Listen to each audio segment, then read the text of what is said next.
श्री दिव्य जीवन दर्शन। श्री ब्रह्मचारी गोपालानंद जी द्वारा भक्त नंदलाल को श्री प्रभु जी से जीवन दान दिलाना।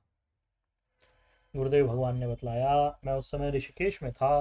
ब्रह्मचारी भाई गोपालानंद जी का एक सत्संगी शिष्य अत्यधिक बीमार हो गया और उसका शरीर छूट जाने वाली स्थिति बन गई। सब लोग विचार करने लगे कि नंदलाल के प्राण 2 या 4 मिनट में अवश्य ही निकल जाएंगे। नंदलाल ब्रह्मचारी जी का बड़ा लाडला सत्संगी शिष्य था। उसकी स्थिति देख करके ब्रह्मचारी जी ने ध्यान में बैठ करके प्रभु जी से प्रार्थना की कि प्रभु जी, मैं आपके चरणों में आ रहा हूँ। जब तक मैं दर्शन करके न लौट आऊँ तब तक इसके प्राण न निकले। प्रभु जी ने गोपालानंद जी को यह अधिकार दिया था कि सहस्त्रदल कमल में जाकर वह जैसा भी सोचेंगे वैसा अवश्य हो जाएगा। अतः गोपालानंद जी जो कोई भी खास काम करना चाहते थे, वह सब काम कपाल रंध्र में सहस्त्रदल कमल में जाकर के श्री प्रभु जी से प्रार्थना करके करा लिया करते थे। नंदलाल के विषय में यह प्रार्थना श्री प्रभु जी के चरणारविंद में कर दी और गोपालानंद जी ऋषिकेश चले आए। गोपालानंद जी के इस प्रकार जाने को देख करके नंदलाल के घर वाले सब दुखी हुए और उनसे बार बार कहा कि महाराज, आप क्या कर रहे हैं? इसके प्राण तो 2-4 और मिनट के हैं। अपने प्यारे शिष्य को मरते हुए तो देख लो, ऋषिकेश बाद में चले जाना, प्रभु जी तो वहीं मिलेंगे। नंदलाल तो हमेशा के लिए जा रहा है, घंटा आध घंटा और ठहरे रहो, फिर ऋषिकेश चले जाना। इसके उत्तर में गोपालानंद जी ने कहा, तुम चिंता ना करो, जब तक मैं लौट कर नहीं आता इसके प्राण नहीं जाएंगे। ऐसा कहकर के गोपालानंद जी ऋषिकेश चले आए। दूसरे दिन प्रातःकाल ही ऋषिकेश पहुंच गए। बड़ा आश्चर्य था प्रभु जी की अंतर्यामिता का। गोपालानंद जी के आश्रम में प्रवेश करते ही प्रभु जी ने हंस करके कहा, अरे बेटा, ऐसे किसको बचाएगा? उसके प्राणों को तो जबरदस्ती रोकाया है, किंतु कब तक रोकेगा? मृत्यु तो उसकी है ही, ऐसा करना नहीं चाहिए था। प्रभु जी के इन वचनों को सुनकर के गोपालानंद जी बड़ी बुरी तरह से दहाड़ मार करके रोने लगे। जब प्रभु जी ने गोपालानंद जी की बड़ी दीनता को देखा तो प्रभु जी ने कहा, उधर बैठ जा, रो क्यों रहा है? अब तेरी जब यह हट है तो ये करना ही पड़ेगा। ऐसा कहकर के प्रभु जी अपने सामने वाले कमरे में पलंग पर लेट गए और कमरे के किवाड़ बंद कर दिए। जैसे ही किवाड़ बंद हो, हम लोगों के लिए भीतर जाने का कोई प्रतिबंध नहीं था। उस समय मैं गंगा स्नान के लिए त्रिवेणी गया हुआ था। थोड़ी देर में जब गंगा स्नान करके लौट कर आया, मैंने अंदर जाने की चेष्टा की। भाई गोपालानंद जी ने मुझे अंदर जाने से रोक दिया और कहा, भाई, इस समय प्रभु जी नंदलाल का काम कर रहे हैं, तुम अंदर मत जाओ। मैं भाई जी के कथनानुसार बाहर ही रुक गया। उसके आधे अथवा पौने घंटे के बाद प्रभु जी ने अपने कमरे के किवाड़ खोले और गोपालानंद जी से मुस्कुराते हुए कहा, जा, दुख न मना, नंदलाल तुझे पूरी तरह हंसता खेलता मिलेगा और अब लगभग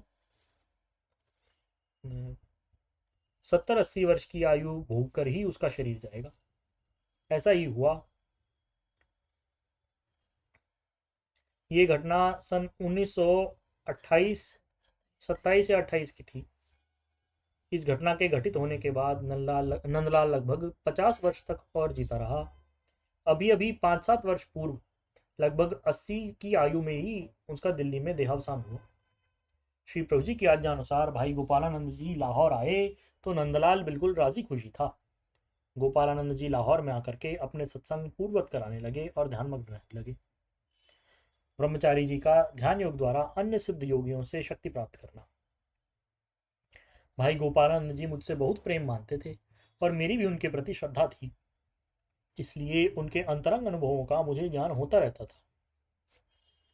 एक बार ऋषिकेश अपने योग साधन आश्रम में श्री गोपालानंद जी ध्यान में बैठे और ध्यान में गुरु नानक देव जी के दर्शन प्राप्त किए और उनसे प्रार्थना की कि आप मुझे ऐसी विद्या का उपदेश करें जिससे मेरे शरीर में अतुलित बल बढ़ जाए। गुरु नानक देव ने उन्हें एक बल आकर्षक प्राणायाम सिखाया और साथ ही यह भी कहा कि इस प्राणायाम को तुम अपने गुरुदेव को बतला करके ही करना, अन्यथा फल बड़ा विपरीत हो सकता है।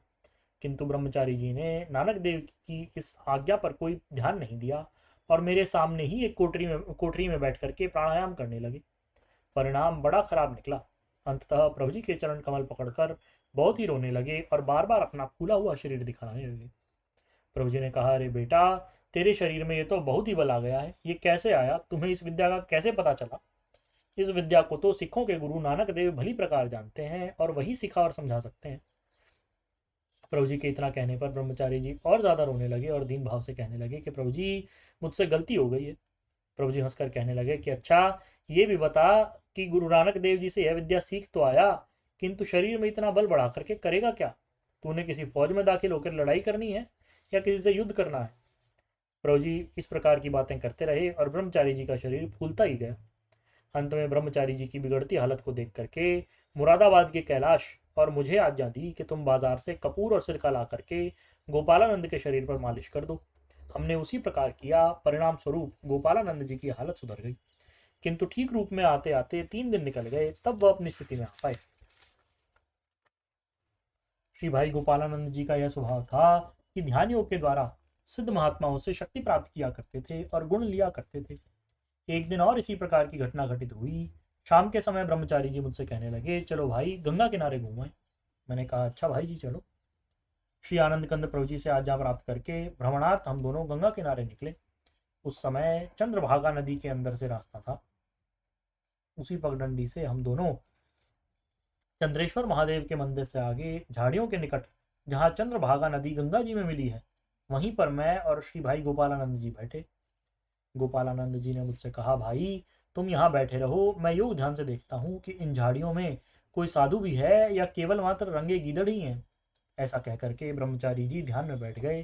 थोड़ी देर बाद ध्यान से उठे और मुझसे कहा, भाई इन झाड़ियों में एक महात्मा है जो भगवान कृष्ण के किसी मंत्र का जप करते हैं।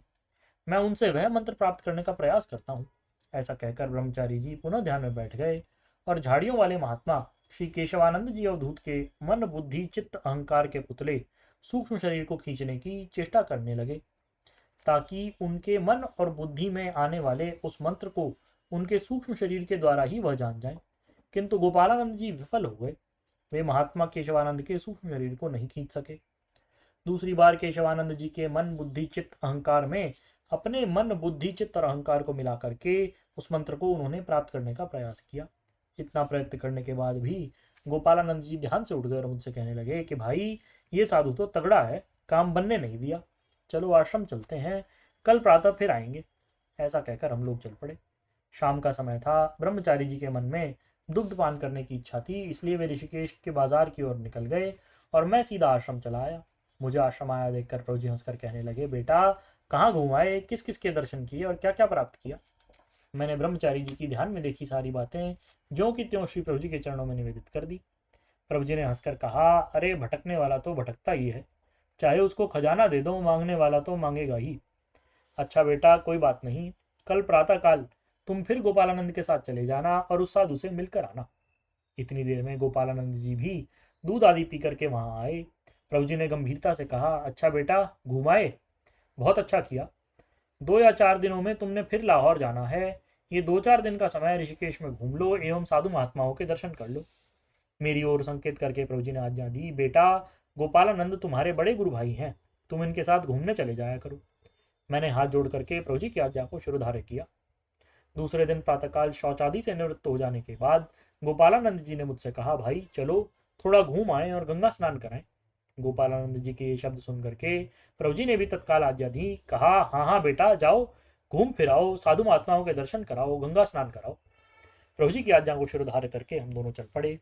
गोपालानंद जी को गंगा स्नान की तो कोई भावना नहीं थी, किंतु उनके मन में केशवानंद अवधूत से मिलने की भावना बड़ी दृढ़ थी। इसलिए पहले वाले स्थान पर वसुधारा के सामने हम गंगा किनारे पहुंचे। गोपालानंद जी ने मुझसे कहा कि भाई रात जिन महात्मा जी को मैंने ध्यान में देखा था वह सामने ही खड़े हैं, तुम जल्दी इनके पास चले जाओ। मैंने भाई जी से प्रार्थना की कि भाई जी मैंने तो इनसे कुछ लेना नहीं है, आपने लेना है आप चले जाइए। किंतु गोपालानंद जी ने मुझे समझाया कि भाई रात को मैं उन्हें खींचने की चेष्टा करता रहा, जिसमें विफल हो गया। अतः तुम चलो, धीरे धीरे मैं भी आऊंगा और अपनी गलतियों की क्षमा याचना करूंगा। धीरे धीरे मैं श्री केशवानंद अवधूत जी के पास पहुंचा और उनके चरणों में प्रणाम किया। प्रणाम करने के बाद भी अवधूत जी ने मुझसे कहा, बेटा ये जो पीले कपड़ों वाला तुम्हारा गुरु भाई है ये तो व्यर्थ ही भटक रहा है। प्रभु जी की ओर संकेत करके कहा, इतने बड़े महान योगीराज, ये लोग तो कभी हिमालय को छोड़ते ही नहीं। हमें तो यही बड़ा आश्चर्य है कि ये यहाँ ऋषिकेश में कैसे हैं। इतनी बातें कर देने के बाद अवधूत जी ने मुझसे कहा, तुम श्री प्रभु जी से पूछकर आना, क्या हम उनके दर्शन करने आ जाएं? इतनी देर में धीरे धीरे गोपालानंद जी भी वहां पहुंच गए। उनको देख करके अवधूत जी ने कहा, तू मुझसे क्या लेने आया है? तू तो योगी है, मुझे वहीं खींच लेता या तू मेरे में घुस जाता।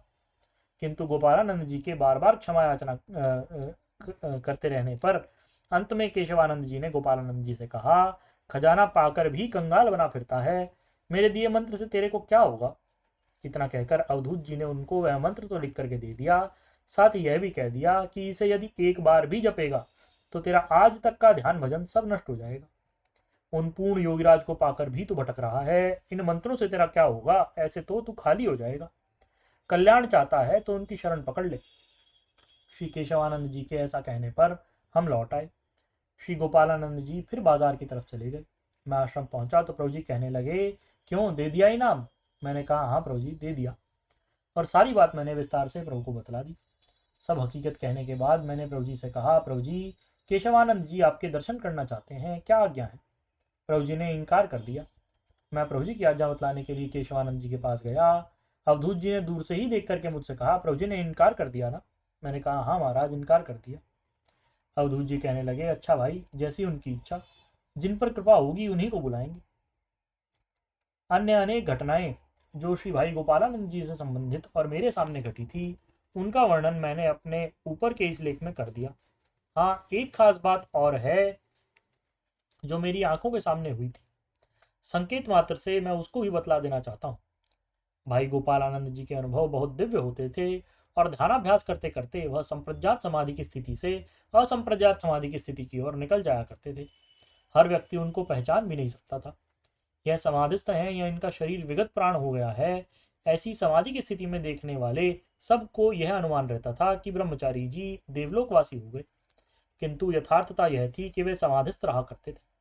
उनकी ऐसी दिव्य स्थिति को देख करके प्रभु जी के मन में बार बार धारणा बनती थी कि यह तत्व विजयी हो जाए, खिचड़ी सिद्ध हो जाए तो इसको हम नेपाल धाम में सिद्ध श्रेणी में भेज दें। इस कारण से प्रभु जी ने ब्रह्मचारी जी को तत्व विजय की साधना बतलाई। साधना का प्रभाव उनके शरीर पर पड़ता था। जब वह अग्नि तत्व का आकर्षण करते थे तो शरीर आग की तरह तपने लगता था। जल तत्व का आकर्षण करते तो उनका शरीर बर्फ की तरह ठंडा हो जाता था। वायु का आकर्षण करते तो सारे शरीर में बेहद कंपन आरंभ हो जाती थी। किंतु ये सब कुछ होते हुए भी प्रभु जी को उनकी कुछ हरकतें पसंद नहीं थी। पहली बात यह थी, जिसका मैं ऊपर के लेख में वर्णन कर चुका हूं, कि उन करुणा निधान श्री प्रभु के चरणों को प्राप्त कर लेने के बाद भी वे विभिन्न प्रकार की शक्तियों को अन्य अन्य सिद्धों से समाधि के द्वारा ही प्राप्त कर लिया करते थे। प्रभु जी ने उनको नहीं रोका, किंतु साधारण व्यवहार से कई बार कहा कि गोपालानंद, तेरी यह प्रवृत्ति ठीक नहीं, ऐसा करना नहीं चाहिए, भटकता क्यों है? प्रभु जी के ऐसा कह देने के बाद भी वह यह हरकतें करते ही रहा करते थे। दूसरी बात, श्री प्रभु जी जिस उत्तम साधना की ओर इनको चलाना चाहते थे, उन सब में ब्रह्मचारी जी का आकर्षण नहीं था।